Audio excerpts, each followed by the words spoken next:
திருவாரூர் அருகே பெட்டி கடைக்காரரிடம் லஞ்சம் வாங்கிய 2 தலைமை காவலர்கள் சஸ்பெண்ட் செய்யப்பட்டிருக்கின்றனர். விவரங்களை செய்தியாளர் கருணாநிதியிடம் வழங்க கேட்கலாம்.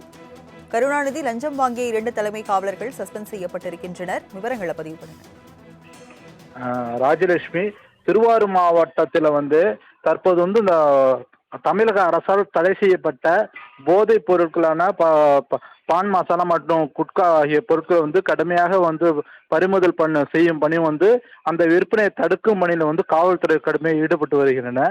இந்த நிலையில பாத்தீங்கன்னா திருவாரூர் மாவட்டம் கொடவாசலை அடுத்த அத்திக்கடை பகுதியில் பாஸ்கர் என்பவர் அவருடைய பெட்டி கடையில தமிழக அரசால் தடை செய்யப்பட்ட இந்த குட்கா பான் மசாலா பொருட்களை பல ஆண்டுகளாக விற்பனை செய்து வந்துள்ளார். இந்த நிலைமையில மாவட்ட காவல் கண்காணிப்பாளர் சதீஷ்குமார் குட்கா பான் மசாலா பொருட்களை விற்பனை செய்பவர்கள் மீது கடுமையான நடவடிக்கை எடுப்பதற்காக கையை களவுமாக பிடிப்பதற்காகவும் தனிப்படை அமைத்திருந்தார்.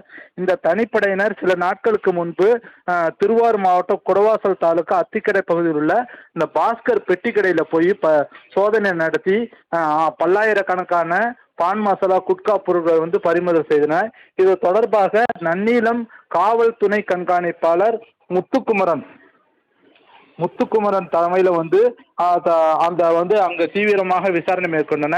அந்த விசாரணையில பாஸ்கர் அதாவது அந்த பெட்டி கடைக்காரர் பாஸ்கர் ஜிபேயிலிருந்து கடந்த சில ஆண்டுகளாக நன்னிலம் காவல் நிலைய தலைமை காவலர் பாரதி ராஜா மற்றும் குடவாசல் காவல் நிலைய தலைமை காவலர் மனோகரன் ஆகியோருக்கு அந்த ஜிபேயிலிருந்து பல்லாயிரக்கணக்கான ரூபாய் பரிமாற்றம் செய்யப்பட்டுள்ளது தெரிய வந்துள்ளது.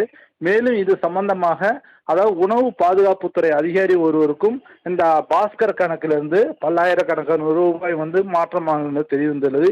இது சம்பந்தமாக துணை கண்காணிப்பாளர் முத்துக்குமரன் திருவாரூர் மாவட்ட கண்காணிப்பாளர் சதீஷ்குமாரிடம் இது சம்பந்தமான ஒரு அறிக்கையை தாக்கல் செய்தார். இதை அடுத்து திருவாரூர் மாவட்ட காவல் கண்காணிப்பாளர் சதீஷ்குமார் உடனடியாக அதாவது நன்னீலம் மற்றும் குடவாசல் தலைமை காவலர்கள் மனோகர் மற்றும் பாரதி ராஜாவை பணி இடைநீக்கம் செய்து உத்தரவிட்டுள்ளார். மேலும் இது சம்பந்தமாக அதாவது இந்த வழக்கில் சம்பந்தப்பட்டுள்ள உணவு பாதுகாப்புத்துறை அதிகாரி மீது நடவடிக்கை எடுக்க வேண்டும் என்று மாவட்ட ஆட்சியருக்கும் பரிந்துரை செய்துள்ளார். இது போன்று தலைமை காவலர்களே இந்த போதை பொருட்கள் விற்பதற்கு பல ஆண்டுகளாக துணை புரிந்துள்ளது. மாவட்டத்திலே பெரிய பரபரப்பை ஏற்படுத்தியுள்ளது. லஞ்சம் வாங்கிய 2 தலைமை காவலர்கள் சஸ்பெண்ட் செய்யப்பட்டிருக்கின்றனர். விவரங்களை வழங்கியதற்கு நன்றி கருணாநிதி.